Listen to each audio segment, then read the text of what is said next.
A political firestorm has exploded in Bulgaria as the populist Vazrazhdane accuses Brussels and Washington of pushing the country toward the front line of the Russia conflict. With Donald Trump's new sanctions hitting Lukoil and Rosneft, Sofia is scrambling to protect its only refinery, while nationalists say the EU is using sanctions as a weapon to force Bulgaria into total alignment against Moscow. The sanctions were used as a pretext to fence off Lukoil's property in Bulgaria, which will cause huge damage to the Bulgarian economy, as compensation in the amount of billions will have to be paid. Kostadinov claims US-backed sanctions are being turned into an asset grab, accusing Bulgaria's pro-Western government of acting as an EU proxy.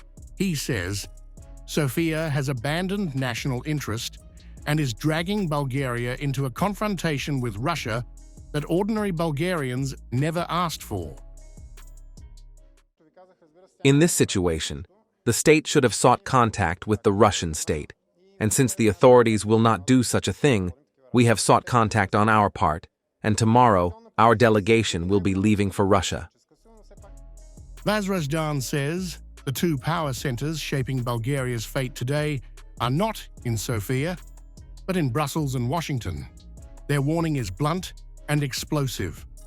They say Bulgaria is being turned into a satellite state, controlled through sanctions, energy pressure, and EU policy. The party says its visit to Moscow is needed because Bulgaria's elected leadership no longer represents the people.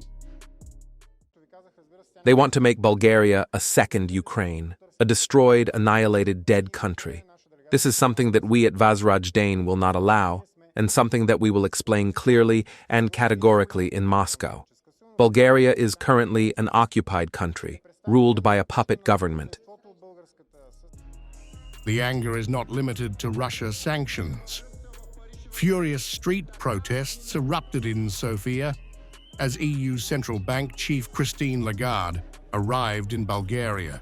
Demonstrators tried to burn the EU flag, accusing Brussels of destroying Bulgaria's economic sovereignty and forcing the country into the euro, despite mass public opposition.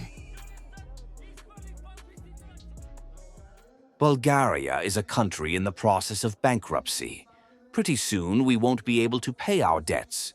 We do not have the potential of Italy, France, Spain, etc., and take out loans endlessly and live that way. Protesters say adopting the euro will trap Bulgaria inside a financial system controlled by Berlin and Brussels. Their slogans echoed the same frustration voiced by Vazrazhdane, that Bulgaria has become a pawn in a much larger power game between the EU, the US, and Russia, with sanctions pushing the country to the brink of economic risk. We cannot allow ourselves to lose our identity, to lose the things we benefit from. We cannot sell ourselves. This is the truth. With Lukoil's refinery facing operational uncertainty under Trump's sanctions and protesters accusing the EU of erasing Bulgarian identity, the political divide in Sofia has widened into a national crisis. From the refinery in Burgas to the streets of the capital, the message from Bulgaria's angry opposition is clear. Stop the sanctions, stop the pressure, stop turning Bulgaria into a second Ukraine.